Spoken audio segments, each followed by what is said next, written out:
الشيطان الرجيم يوم تجد كل نفس ما عملت من خير محضرا وما عملت من سوء تود لو أن بينها وبينه أمدا بعيدا ويحذركم الله نفسه والله رؤوف بالعباد قل إن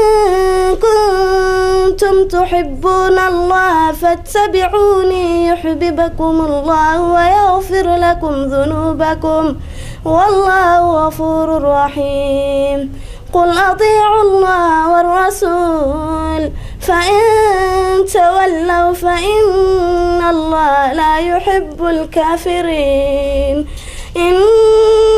الله اصطفى آدم ونوحا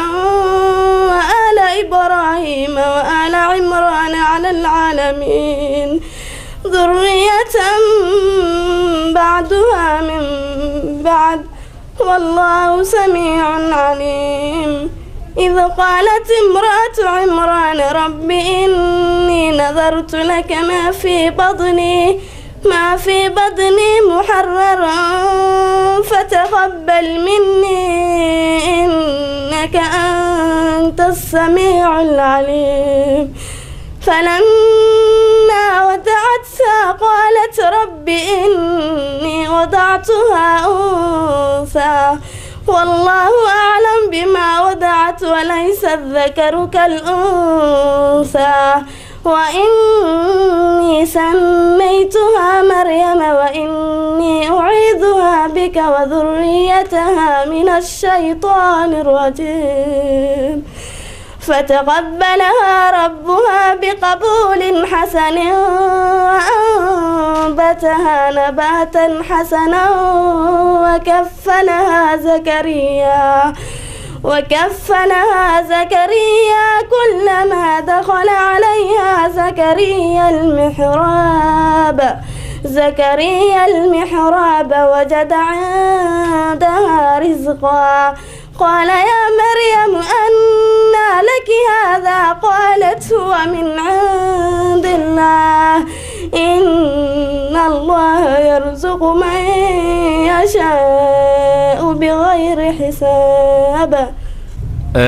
ما شاء الله aad bay u maasan tahay miski mahad daawadayaal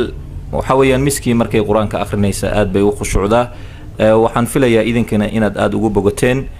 ilaahay subhanahu wa ta'ala ha naga dhigo maxaa yeelay rabbi subhanahu wa ta'ala